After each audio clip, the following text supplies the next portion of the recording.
فاتحہ.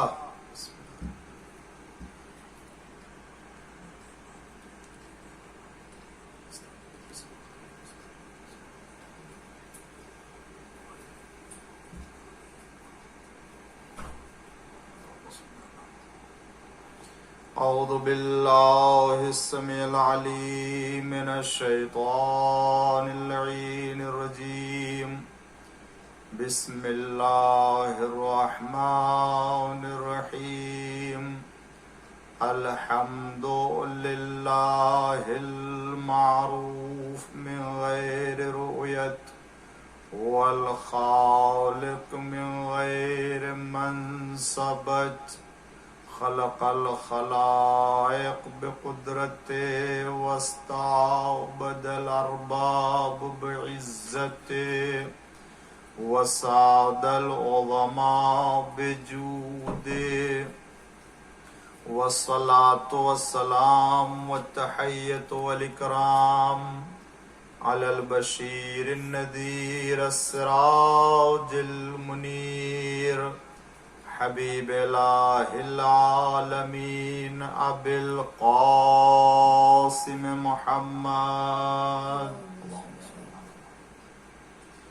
وعلی آلہ الطیبین الطاہرین المعصومین المظلومین المنتخبین المنتجبین الغر المیامین الذین اذهب اللہ عنہم الرجس وطہرہم تطہیرا.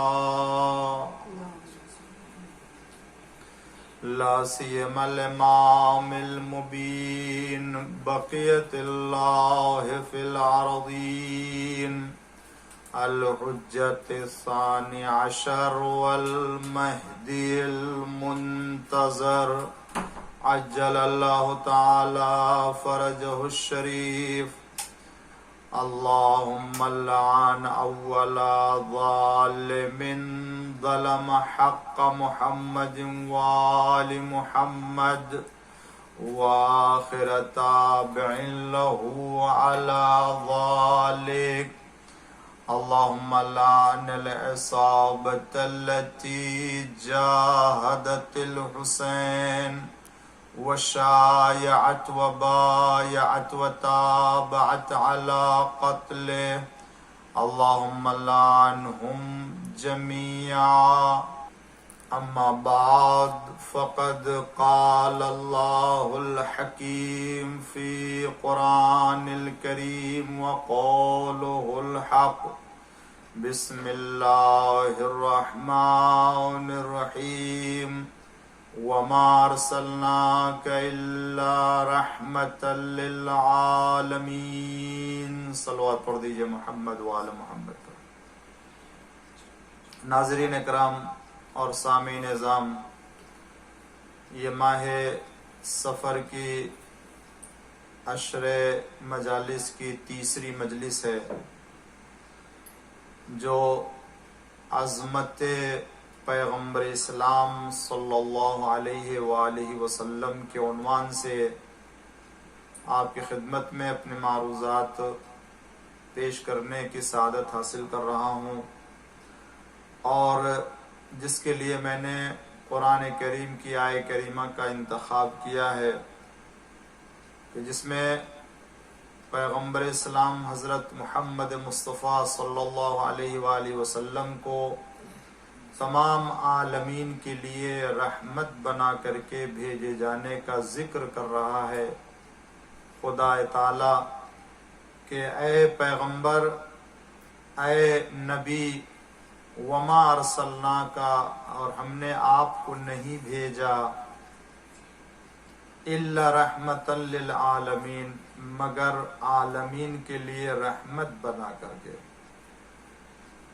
یہ نبی جو آخری نبی بن کر کے آیا، یا آخری نبی کسی قوم کے لیے یا کسی قبیلے کے لیے یا کسی خاص زمانے کے لیے رحمت بن کر کے نہیں آیا، بلکہ یہ نبی تمام عالمین، جتنے عالم پائے جاتے ہیں، ان تمام عوالم، ان تمام لوگوں کے لیے، ان تمام کائنات کے لیے رحمت بنا کر کے بھیجا گیا۔ یہ وہ نبی ہے کہ جس کو اللہ تعالیٰ نے سب کے لیے رحمت بنا کر کے بھیجا۔ اگر وہ ہدایت حاصل کرنا چاہتا ہے، اگر وہ راہ حق کے اوپر آنا چاہتا ہے، اگر وہ نبی کے وجود سے فائدہ اٹھانا چاہتا ہے، اللہ نے دنیا کے ہر بشر کے لیے رحمت بنا کر کے بھیجا کہ یہ ہدایت بھی ہے، یہ رحمت بھی ہے، پروردگار عالم کی جانب سے فیض اور لطف و کرم کے پہنچنے کا ذریعہ بھی ہے۔ اگر کوئی ظرف رکھتا ہے، اگر کوئی اپنے اندر استعداد رکھتا ہے، تو وہ پروردگار عالم کے اس نبی کے وجود سے ہر زمانے میں اور ہر دور میں فائدہ اٹھا سکتا ہے اور ہدایت یافتہ بن سکتا ہے۔ میں نے آپ کے سامنے کل کی دوسری مجلس میں حضور اکرم صلی اللہ علیہ وآلہ وسلم کی عظمت کے سلسلے میں خود حضور اکرم کے اس قول اور اس فرمان کی طرف اشارہ کیا کہ جس میں آپ نے فرمایا کہ مجھے جو خدا نے چیزیں عطا کی ہیں، جو اللہ نے مجھے عنایت کی، وہ کسی دوسرے نبی کو اس کے پہلے نے عنایت نہیں کی۔ وہ ذکر میں نے کل آپ کے سامنے پیش کیا۔ یہ خدا واحد پروردگار عالم کے یہ باعظمت نبی کی شان ہے، اور اس نے آپ کو ان خصوصیات سے نوازا ہے کہ اس کے پہلے کسی نبی کو نہیں نوازا۔ اسی سلسلے کو آگے بڑھاتے ہوئے اور حضور اکرم کے فضائل و مناقب اور ان مقامات اور عظمتوں کی طرف میں اور مزید اشارہ کرتے ہوئے آگے بڑھنا چاہتا ہوں۔ پھر اس کے بعد حضور اکرم کی خلقت کے سلسلے میں شاید کل کی مجلس یا اس کے بعد کی مجلس میں، اور پھر اس کے بعد حضور اکرم کا علم، حضور اکرم کا حلم، پیغمبر اسلام صلی اللہ علیہ وآلہ وسلم کی دیگر وہ خصوصیات اور وہ کمالات کے جو آپ کو اللہ تعالیٰ نے عطا کیا۔ جیسا کہ کتابوں میں ہے کہ حضور اکرم صلی اللہ علیہ وآلہ وسلم تمام انبیاء سے افضل، اور اللہ تعالیٰ نے آپ کو سید المرسلین بنا کر کے بھیجا، تمام رسولوں کا سردار بنا کے بھیجا، آخری پیغمبر، آخری نبی کے عنوان سے جو تمام نبی کے اوپر برتری رکھتا ہے۔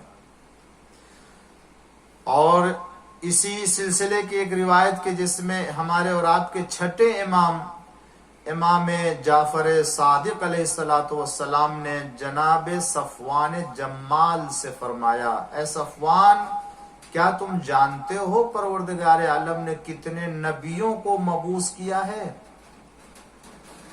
جناب صفوان نے کہا نہیں اے فرزند پیغمبر، نہیں معلوم۔ امام نے فرمایا اے صفوان، اللہ تعالیٰ نے 1,24,000 انبیاء کو بھیجا، اور اتنی ہی تعداد میں خداوند عالم نے اوصیاء اور ان کے جانشین کو بھی بھیجا اس دنیا میں، جو سب کے سب وہ انبیاء بھی اوصیاء بھی دونوں مامور تھے اس بات کے لیے کہ دنیا میں آئے صداقت، امانت، زہد اور ایمانداری کے ساتھ اور تقوی و پرہیزگاری کے ساتھ اس دنیا میں زندگی گزارے اور لوگوں کو خدا تعالیٰ کی طرف، خدا واحد کی طرف ہدایت کریں۔ پروردگار عالم نے پیغمبر صلی اللہ علیہ وآلہ وسلم کو اور پیغمبر صلی اللہ علیہ وآلہ وسلم کے جانشین امیر المومنین علیہ السلام کو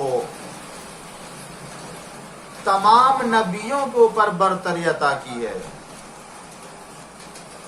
حضور اکرم کو تمام نبی کے اوپر امیر المومنین علیہ السلام کو تمام وصی و جانشین کے اوپر اور انبیاء کے اوپر برتری عطا کی ہے. اور اس کے بعد امام جعفر صادق علیہ السلام فرماتے ہیں کہ اگر تمام انبیاء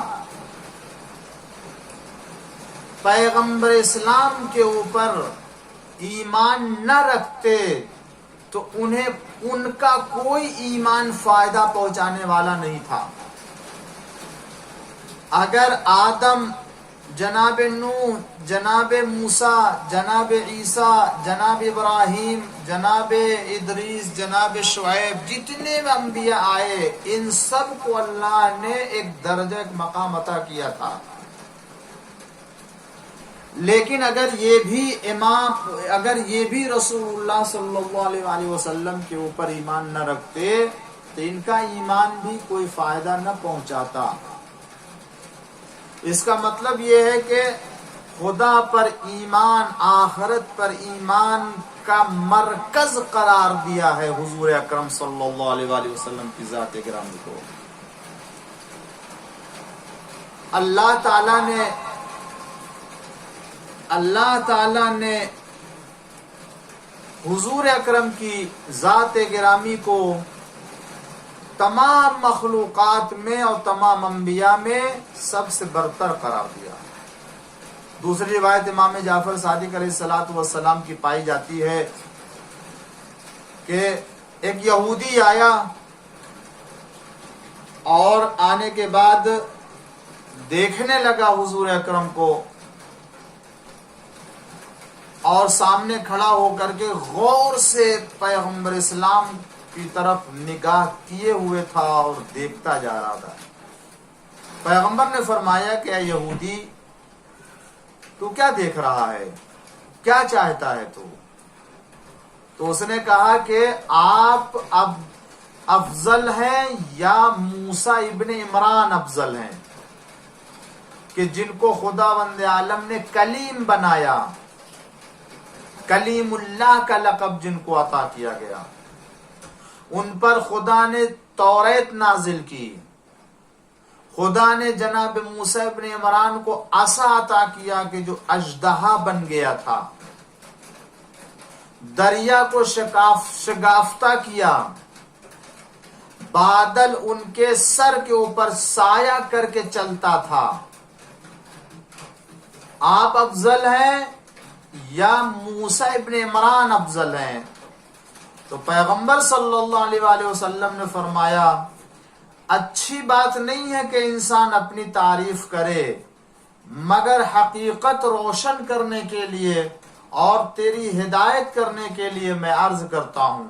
اور اس کے بعد حضور اکرم نے فرمایا کہ آدم علیہ السلام نے جب ترک اولا کیا، ان سے جب وہ خطا ہوئی کہ جس کو ہم ترک اولا کے نام سے جانتے ہیں، تو ان کی توبہ اس وقت قبول ہوئی کہ جب انہوں نے بارگاہ خدا میں عرض کیا، پروردگار تجھے محمد اور آل محمد کا واسطہ دیتا ہوں کہ مجھے معاف کر دے اور میری خطا کو بخش دے. تو اللہ تعالیٰ نے ان کو معاف کر دیا. اے یہودی سن لے، جب نوح علیہ السلام کشتی پر سوار ہوئے اور جب ان کی کشتی غرق ہونے لگی اور انہیں خوف ہوا کہ کشتی طوفان میں پھنس کر کے غرق ہو سکتی ہے، تو بارگاہ پروردگار میں عرض کیا، پروردگار تجھے محمد اور آل محمد کے حق کا واسطہ میں تجھ سے سوال کرتا ہوں کہ مجھے اس طوفان سے بچا لے اور میری کشتی کو غرق ہونے سے بچا لے. تو پروردگار عالم نے جناب نوح اور ان کی کشتی کو غرق ہونے سے نجات عطا کی. اے یہودی سن لے، ابراہیم علیہ السلام کو جب آگ میں ڈالا جا رہا تھا، آگ میں ڈالا گیا، تو انہوں نے اللہ کی بارگاہ میں عرض کیا، پروردگارا تجھے محمد اور آل محمد علیہ السلام کا واسطہ دے کر کے عرض کرتا ہوں کہ اے پروردگار مجھے اس بلا سے نجات عطا فرما۔ پروردگار عالم نے جناب ابراہیم علیہ السلام کے لیے اس آگ کو ٹھنڈی کر دیا اور سلامتی کے ساتھ ان کے لیے قرار دیا کہ نہ ان کو وہ آگ اذیت دے اور نہ ہی اتنی ٹھنڈی ہو جائے کہ اس ٹھنڈک سے بھی جناب ابراہیم علیہ السلام کو تکلیف محسوس ہو۔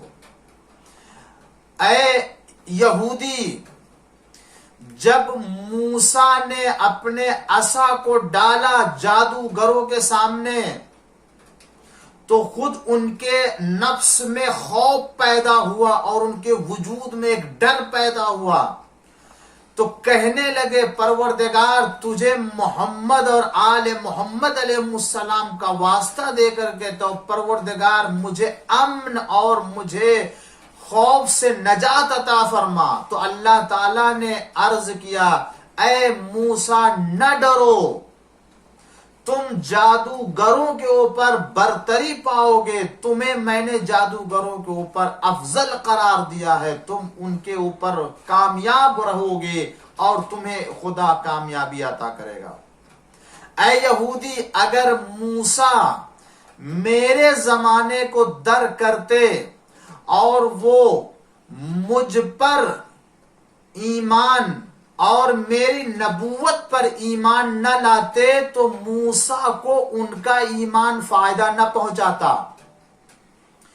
اور اسی طریقے سے پیغمبر نے فرمایا اے یہودی، معلوم ہونا چاہیے کہ جو آخر زمانے میں مہدی علیہ السلام ظہور کریں گے وہ میری نسل سے ہوں گے، اور عیسیٰ ابن مریم علیہ السلام جب نازل ہوں گے تو میرے بیٹے کو مقدم کیا جائے گا اور عیسیٰ ابن مریم ان کے پیچھے کھڑے ہو کر کے نماز پڑھیں گے۔ پیغمبر اسلام نے اپنی فضیلت کو جناب نوح، جناب آدم، جناب موسیٰ، جناب عیسیٰ، جناب ابراہیم علیہ السلام جو اولو العزم پیغمبر ہیں، جو خدا کے برگزیدہ پیغمبروں میں سے ہیں، جو صاحبان شریعت ہیں، ان انبیاء کے مقابلے میں اپنے کو یہودی کے سامنے اس طرح سے پیش کیا اور کہا کہ دیکھو اگر وہ بھی میرے اوپر اور میری نبوت کے اوپر ایمان نہ لاتے تو ان کو ان کا ایمان فائدہ پہنچانے والا نہیں تھا۔ تو اب میں عرض کروں گا کہ جب موسیٰ علیہ السلام کو ان کا ایمان، عیسیٰ علیہ السلام کو ان کا ایمان، ابراہیم علیہ السلام کو ان کا ایمان، آدم علیہ السلام کو ان کا، یہ جتنے جب ان کا ایمان جب تک حضور اکرم کے اوپر ایمان نہ لائے ان کو ایمان فائدہ نہیں پہنچا سکتا، تو پھر ان کے ماننے والوں کا ایمان ان کے لیے کیسے فائدہ پہنچا سکتا ہے؟ ایک صلوات پڑھ دیجئے محمد وآل محمد۔ جناب نوح علیہ السلام نے ہمارے اور ہمارے آل کے ذریعے سے دعا مانگی، جناب آدم نے ہمارے اور ہمارے آل کے ذریعے سے دعا مانگی، جناب ابراہیم کہ جو بلا میں گرفتار ہوئے گرچہ خداوند عالم نے ان کے لیے آگ کو ٹھنڈی قرار دیا، مگر کب آگ کو سلامتی کے ساتھ اور ٹھنڈی قرار دیا؟ جب انہوں نے میرے حق کا واسطہ دیا۔ نوح طوفان کے میں غرق ہونے سے کب بچے؟ جب میرے حق کا واسطہ دیا۔ موسیٰ علیہ السلام کب؟ یہ سارے مراحل اس بات کی طرف اشارہ کر رہے ہیں کہ جو عزت، جو شرف خداوند عالم نے آخری پیغمبر حضرت محمد مصطفیٰ صلی اللہ علیہ وآلہ وسلم کو دیا وہ کسی اور کو عطا نہیں کیا۔ اسی لیے حضور اکرم نے فرمایا کہ جب موسیٰ نے اپنے بلا سے نجات کے لیے میرے حق کا اور میرے اہل بیت کے حق کا واسطہ دیا ہے، جب آدم کی توبہ میرے ذریعے سے قبول ہوئی، جب ابراہیم آگ سے میرے حق کے واسطے سے جو ہے وہ نجات پائے، اور موسیٰ علیہ السلام کو میرے حق کے واسطے سے خدا نے ان کو نجات عطا کی اور خوف دور کیا، نوح علیہ السلام کی کشتی کو میرے حق کے واسطے سے ان کو نجات دی، تو کیسے ہو سکتا ہے کہ امت پیغمبر بغیر محمد اور آل محمد علیہ الصلوۃ والسلام کے طوفان زمانہ سے اور بلاؤں سے محفوظ ہو جائے؟ لہذا آج تمام مسلمانوں کے لیے، یوں تو تمام عالمین کے لیے، لیکن آج خاص طور سے مسلمان جو حضور اکرم کا کلمہ پڑھتے ہیں اور مسلمان جو رسول اللہ کے اوپر ایمان رکھتے ہیں،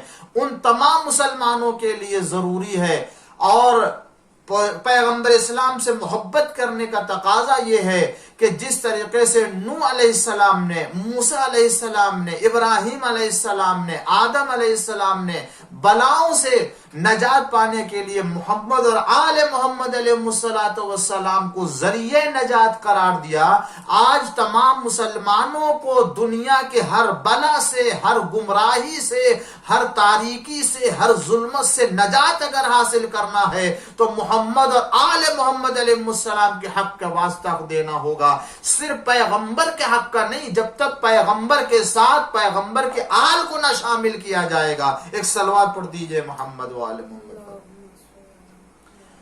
امام موسیٰ کاظم علیہ السلام فرماتے ہیں کہ خداوند عالم نے پیغمبر سے افضل کوئی مخلوق نہیں پیدا کی، اور پیغمبر کے بعد علی علیہ السلام سے بہتر اور افضل کسی مخلوق کو قرار نہیں دیا۔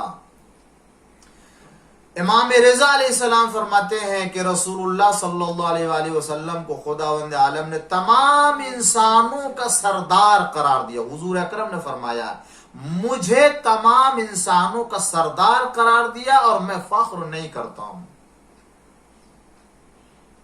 حضرت موسیٰ بن جعفر علیہ السلام نے فرمایا کہ رسول اللہ نے فرمایا ہے کہ میں تمام مخلوقات خدا کا سردار و سید ہوں، تمام مخلوقات خدا کا سردار۔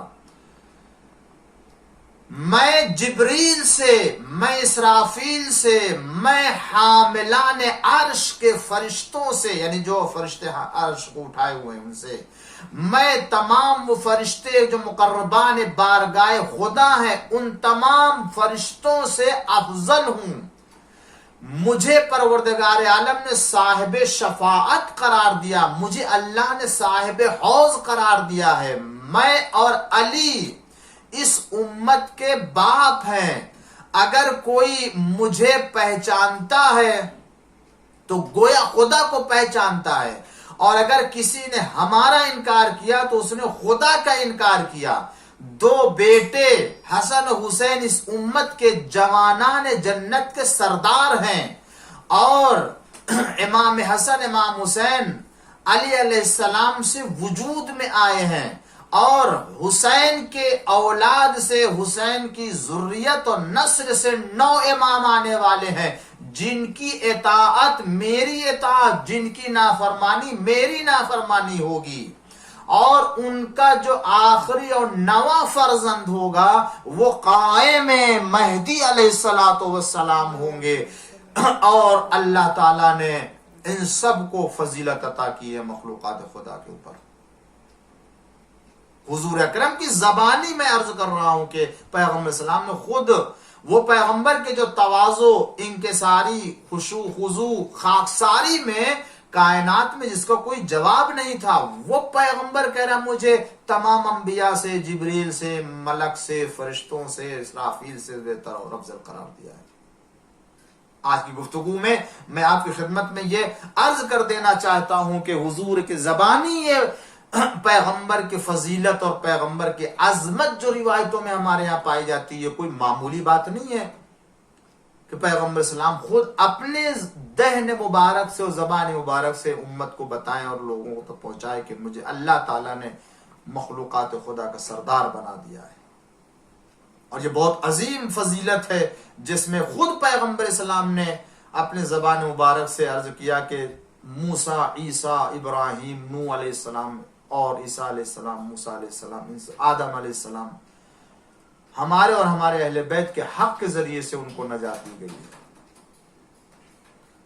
اسی طریقے کی ایک اور فضیلت کتاب میں پائی جاتی جس کو جناب ابو ذر غفاری نے، جو رسول اللہ کے با وفا، با ایمان، با عزت، با شرف صحابہ میں قرار پائے، اور وہ ابو ذر غفاری کے جو بہت ہی با فضیلت عظیم الشان صحابی پیغمبر ہیں، وہ کہتے ہیں کہ میں نے رسول اللہ صلی اللہ علیہ وآلہ وسلم سے سنا ہے، میں نے رسول اللہ سے سنا، خود کہتے ہیں میں نے سنا رسول اللہ کہتے ہوئے، کیا توجہ چاہتا ہوں کہ کہتے ہیں کہ ایک دن اسرافیل نے، فرشتہ جو اسرافیل ہے جو سور پھونکے گا اور اس سے سب لوگ میں، تو اسرافیل ملک نے جناب جبریل کے اوپر برتری پر فخر کیا، اور اسرافیل نے کہا جبریل سے کہ اے جبریل میں تم سے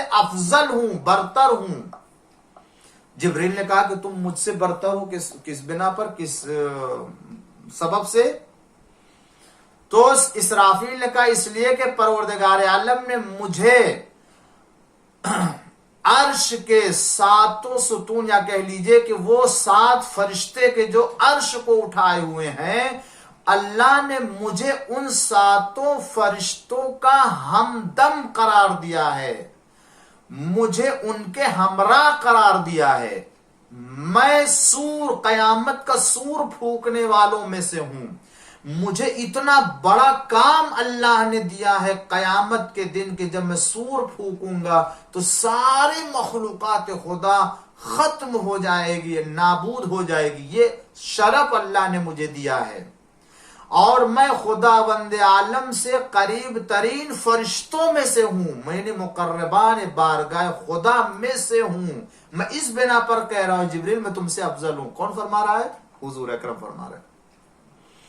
تو جبریل نے کہا کہ میں تم سے بہتر ہوں، اسرافیل سے کہنے لگے کہ اسرافیل میں تم سے بہتر ہوں، تو اسرافیل نے کہا تم کس بنا پر مجھ سے بہتر ہو؟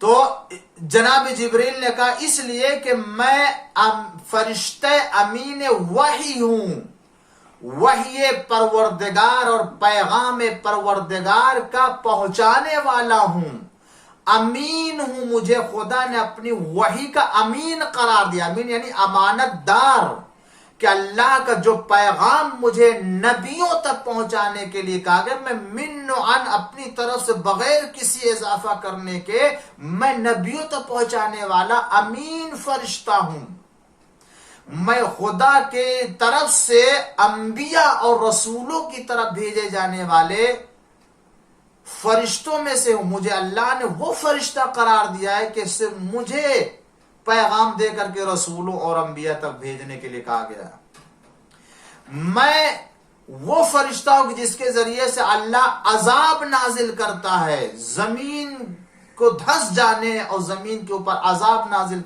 کرنے کا ذریعہ قرار دیا ہے۔ پروردگار عالم نے کسی بھی امت کو اگر اس کے پہلے، کسی بھی قوم کو اگر اس کے پہلے یا بعد ہلاک کیا تو میرے ذریعے سے ہلاک کیا ہے۔ یہ ساری فضیلتیں جناب جبریل بیان کر رہے تھے اسرافیل سے کہ میں افضل ہوں تم سے، اس لیے کہ اللہ نے مجھے یہ۔ تو جب ان کا دعویٰ اور جبریل علیہ السلام کا دعویٰ جب یہاں تک پہنچا تو یہ بات اللہ کی بارگاہ میں پہنچائی گئی، اور اللہ تعالی کو حکم قرار دیا، پروردگار تو فیصلہ فرما۔ جب یہ بات اللہ کی بارگاہ میں پہنچی تو وحی ہوئی ان دونوں کو، خداوند عالم نے ان دونوں کو وحی کیا، کیا؟ خاموش ہو جاؤ تم دونوں، اسرافیل تم بھی خاموش رہو، جبریل تم بھی خاموش رہو۔ اس کے بعد فرماتا پروردگار کہ مجھے میرے عزت و جلال کی قسم ہے کہ میں نے ایک ایسی مخلوق ہے کہ جس سے بہتر میں نے کسی کو نہیں پیدا کیا، نہ تم دونوں کو پیدا کیا ہے اور نہ ہی میں نے کسی اور دوسرے کو پیدا کیا ہے۔ تو ایک مرتبہ اسرافیل اور جبریل متوجہ، پروردگار وہ کون ہے کہ جس کو پروردگار تو نے ہم سے افضل، اسرافیل سے افضل، دیگر تمام مخلوقات سے افضل قرار دیا ہے؟ اس مخلوق کو ہم بھی جان لے پروردگار وہ کون ہے جبکہ تو نے ہمیں نور سے پیدا کیا ہے. تو پروردگار عالم نے آواز ہاں میں نے تم کو نور سے پیدا کیا ہے مگر ایک مرتبہ خدا نے وحی کی قدرت کے حجابات اٹھائے جائیں. اب جو حجابات اور وہ پردے ہٹائے گئے اور سامنے جب نظر آیا تو حکم ہوا اے جبریل اسرافیل ذرا نگاہ اٹھا کر کے دیکھو عرش کے داہنے جانب ستون پر کیا لکھا ہوا ہے. اب جو ان دونوں نے عرش کے داہنے جانب ستون پر نگاہ کی تو کیا دیکھا؟ لکھا ہوا تھا لا الہ الا اللہ محمد رسول اللہ علی و فاطمہ والحسن والحسین خیر خلق اللہ. کوئی خدا نہیں ہے سوائے معبود پروردگار کے اور محمد اللہ کے رسول ہیں اور علی فاطمہ حسن حسین تمام مخلوقات میں سب سے بہتر مخلوق ہے کہ جن سے بہتر کوئی مخلوق نہیں ہے. ایک صلوات پڑھ دیجئے محمد و آل محمد پر. خداوند عالم نے عرض کیا کہ دیکھو جن ہستیوں کو میں نے لا الہ الا اللہ کے ساتھ قرار دیا وہ محمد کی ذات گرامی ہے اور محمد کے اہل بیت ہیں. اب اس سے پتا چلا کہ خدا کی ذات سے اگر کوئی قریب ہے تو محمد اور آل محمد علیہ السلام ہے. ان کے علاوہ نہ کوئی فرشتہ ہے نہ کوئی انسان ہے نہ کوئی جن ہے نہ کوئی مخلوق ہے. اس لیے کہ اللہ نے ان سے بہتر کسی کو پیدا نہیں کیا اور جب پیدا نہیں کیا تو اللہ کی ذات سے کوئی قریب بھی نہیں ہے. ایک صلوات پڑھ دیجئے محمد و آل محمد. خداوند عالم نے جب سارے حجابات ہٹائے اور جبریل اور اسرافیل نے دیکھا عرش کے داہنے ستون پر لکھا ہوا ہے لا الہ الا اللہ محمد رسول اللہ اور علی و فاطمہ والحسن والحسین خیر خلق اللہ تمام مخلوقات میں بہتر ہیں محمد اللہ کے رسول ہیں. تو ایک مرتبہ جو وہ جبریل نے عرض کیا پروردگار تجھے انہی ذوات مقدسہ کے حق کا واسطہ دیتا ہوں, تجھے انہی ذوات مقدسہ کے حق کی قسم دیتا ہوں کہ مجھے ان کا خادم قرار دے دے, مجھے ان کا نوکر بنا دے. اللہ تعالیٰ نے قبول کر لیا. اسی لیے جبریل علیہ السلام اہل بیت کے خادم قرار پائے ہیں. اب پتہ چلا کہ جو ملک سردار ملائکہ کہلاتا ہے وہ اہل بیت علیہ السلام کا خادم ہے. تو جب اہل بیت علیہ السلام کا خادم سردار ملک قرار پائے تو اہل بیت اور محمد آل محمد کا کتنا بڑا مقام ہوگا. اب اندازہ کرے مسلمان وہ کتنے بدبخت ہیں کہ جو پیغمبر کو اپنے جیسا پیغمبر بنانے کی کوشش کرتے ہیں. مخلوقات خدا میں فرشتوں میں ملک میں کوئی ایسا نہیں کہ جو ان کی برابری کر سکے. یہ خاطی گنہگار گمراہ انسان پیغمبر کو اپنے جیسا کہتا ہے. اس سے بڑھ کے بد نصیبی اور کیا ہوگی. ایک صلوات پڑھ دیجئے محمد و آل محمد پر. پروردگار عالم نے تمام ملک سے تمام فرشتوں سے تمام مخلوقات سے محمد اور آل محمد علیہ السلام کو افضل قرار دیا ہے. یہ وہ حدیثیں تھی وہ روایتیں تھی کہ جو بزبان رسالت مآب صلی اللہ علیہ وآلہ وسلم میں نے عرض کیا کہ خداوند عالم نے آپ کو تمام مخلوقات کے اوپر فضیلت و شرف, تو ہمارے لیے اب اس سے بڑھ کے اور کوئی وظیفہ نہیں رہ جاتا کہ ہم اپنے عبادتوں میں اپنی بندگی میں اپنے تمام امور میں اللہ تعالیٰ کی بارگاہ میں اگر پیش ہونا چاہتے ہیں تو اسے واسطہ اور اسے ذریعہ قرار دے جس کو خداوند عالم نے اپنی بارگاہ میں سب سے عظیم رتبہ دیا ہے اور وہ ہے محمد اور آل محمد علیہ السلام. ذات گرامی ہے. ان کے حق کو نہ کوئی پہچان سکتا ہے نہ ان کے حق کو کوئی ادا کر سکتا ہے. جن کو اللہ نے آدم سے بہتر قرار دیا, جن کو نوح سے بہتر قرار دیا, جن کو ابراہیم سے موسیٰ سے عیسیٰ علیہ السلام سے بہتر قرار دیا ہے. خدا کا شکر ہے, خدا کا کرم ہے کہ اللہ نے ہمیں ایسی عظیم الشان ہستیاں قرار دی ہیں ایسی عظیم الشان ہستیاں قرار دی، ایسی عظیم نعمت قرار دی کہ اس کے پہلے کسی امت کو قرار نہیں دیا، کسی امت کے لیے قرار نہیں دیا ہے۔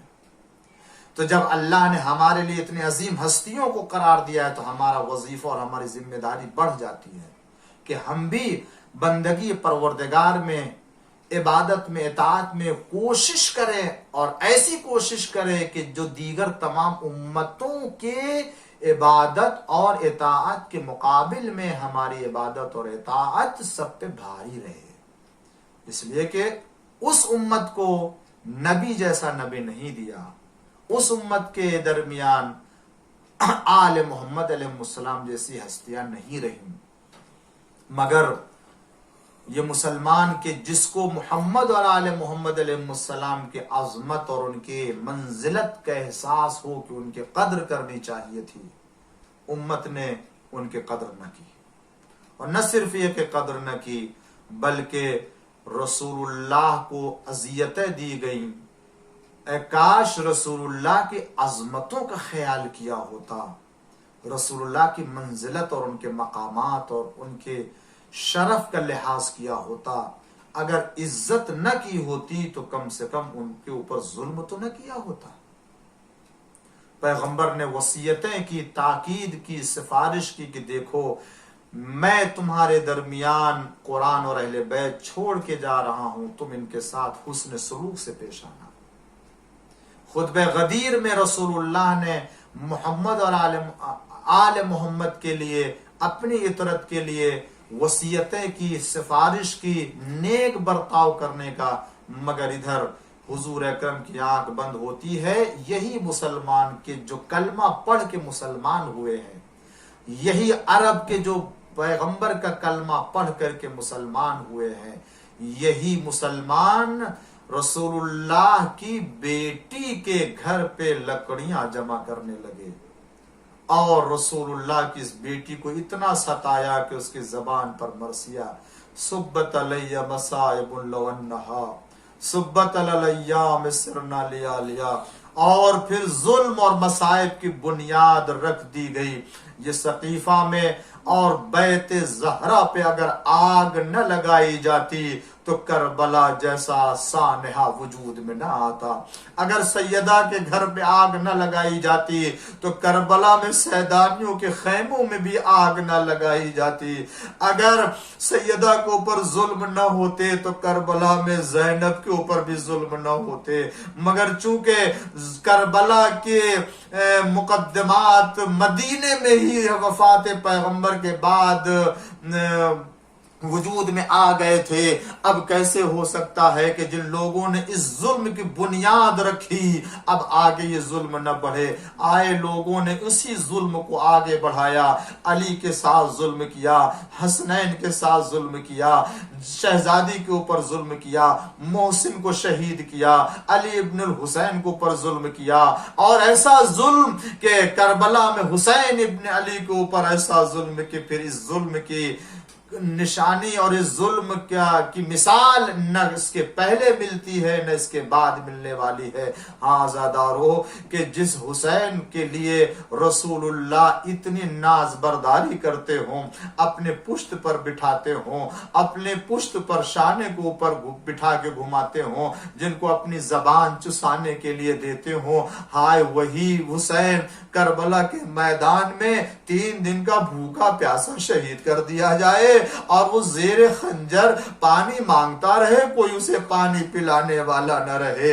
ہائے وہ حسین جس کے لیے رسول نے اتنی ناز برداری کی اور امت کے سامنے اتنا اہتمام کیا، عظمتوں کو پہچانوایا، وہی حسین کربلا میں ششمائے اصغر کو لے کر کے بلندی پر آ کے پانی مانگ رہا ہے۔ ہائے وہ حسین اپنے کلیل جوان علی اکبر کے لیے پانی ایک قطرہ نہیں رکھتا کہ دے سکے، وہ اتنا بے بس ہے کہ آیا اور آنے کے بعد جہاد کیا اور جہاد کرنے کے بعد خود شہید ہو گئے اور شہید ہونے کے بعد اسی پر اکتفا نہ کیا ان مسلمانوں نے, ان کلمہ گو نے, بلکہ رخ کیا سیدانیوں کی طرف, حسین کے خیمے کی طرف. خیموں میں آگ لگا دی گئی. اے بیویاں ایک خیمے سے نکل کے دوسرے خیمے میں, دوسرے خیمے سے نکل کے تیسرے خیمے میں جا رہی ہیں.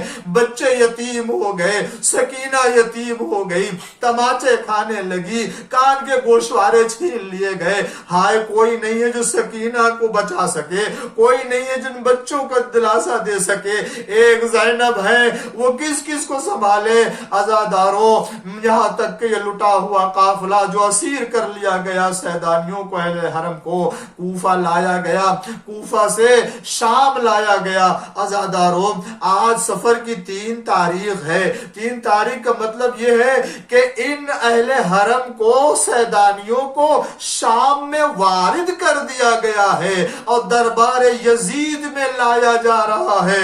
عزاداروں, یہ وہ منظر ہے کہ جس کو سید سجاد پہلے بھی یاد کر کے اور ہمیشہ گریا کرتے رہے. جب پوچھا جاتا اے مولا سب سے زیادہ مصیبت کہاں پڑی, تو آپ فرماتے تھے الشام, الشام. شام کی وہ مصیبت تھی کہ جو کوفہ میں بھی نہیں, کربلا میں بھی نہیں, راہ کوفہ میں بھی نہیں رہی ہے. کیوں مولا, وہ کون سی مصیبت تھی؟ مولا فرماتے ہیں عزاداروں, کل میں نے شاید 2-3 مصیبتوں کا تذکرہ کیا تھا. سید سجاد نے خود فرمایا تھا کہ 7 ایسی مصیبتیں ہیں کہ جو مجھے اسیری کے دوران, ابتدائی اسیری سے انتہائی اسیری تک دیکھنا پڑی, جس کی مثال کہیں نہیں, خاص طور سے شام میں. عزاداروں, وہ مصیبتیں کل میں نے عرض کیا تھا آپ کی خدمت میں کہ ظالم چاروں طرف سے تلوار اور نیزے لے کے گھیرے ہوئے تھے, درمیان میں اہل حرم کو رکھا تھا. اور دوسری مصیبت یہ تھی کہ شہداء کے سروں کو سیدانیوں کے سامنے رکھا گیا تھا. اور تیسری مصیبت کہ یہ شام کی عورتیں اپنی چھتوں سے پانی پھینکتی تھی اور آگ برساتی تھی. اس کے بعد مولا فرماتے ہیں چوتھی مصیبت یہ ہے کہ یہ ظالم ہمیں سب ایک ہی رسی میں گرفتار کر کے لے گئے ہیں. اور ایک رسی میں عزاداروں آپ سنتے رہتے ہیں, کسی کا گلا بندھا, کسی کے بازو بندھے, کسی کو جو ہے وہ اس انداز سے کہ جو چھوٹا ہے اس کا گلا گھٹتا ہے, اگر وہ کھڑا ہوتا ہے بڑا والا تو اس کے گلے میں رسی جو ہے وہ سخت ہو جاتی ہے. کیسے ان بچوں نے اس راستے کو اور اس مرحلے کو طے کیا. آپ فرماتے ہیں ایک ہی رسی میں ہمیں سب کو جکڑ کے شام کے بازاروں میں گھمایا گیا. اور اس کے بعد فرماتے ہیں طلوع آفتاب سے لے کے غروب آفتاب تک ہمیں دروازے شام سے دربار شام تک میں لے جایا گیا. اتنا عرصہ لگ گیا. کہاں تھے؟ آپ فرماتے ہیں ہم کو یہود و نصارہ کے گھروں سے گزارا گیا, شام کے بازاروں میں گھمایا گیا. عزاداروں, اس کے بعد سے سید سجاد فرماتے ہیں کربلا میں ہمارے اوپر اور جو مصیبت آئی وہ یہ کہ ہم کو نصارہ اور یہودیوں کے گھروں کے سامنے سے گزارا. کہتے تھے کہ ان کا اسلام میں کوئی بھی عزت نہیں ہے, اسلام میں یہ کوئی وقت نہیں رکھتے. اس کے بعد مولا فرماتے ہیں عزاداروں سن لیجئے, آپ فرماتے ہیں کہ ہم سب کو غلام فروشوں, کنیز فروشوں کے بازاروں میں لے جایا گیا تھا. عزاداروں, معلوم ہے جب شاہ زنان ایران سے گرفتار ہو کر کے آئی ہیں اور خلیفہ دوم نے کہا کہ ان کو بیچ دیا جائے, مولا کائنات خبردار, رسول اللہ نے حکم دیا ہے بادشاہوں کی بیٹی کو بیچا نہیں جاتا. عزاداروں, اسلام نے جتنی عزت بادشاہوں کی بیٹی کو دیا ہے کہ ان کو بیچا نہ جائے, ہاں اتنی ہی عزت آل محمد کے گھرانے کی سیدانیوں کے لیے رکھا ہوتا. سید سجاد فرماتے ہیں کہ ہمیں بازاروں میں لے جایا گیا تاکہ بیچ دیا جائے, مگر اللہ نے یہ نہ ہونے دیا.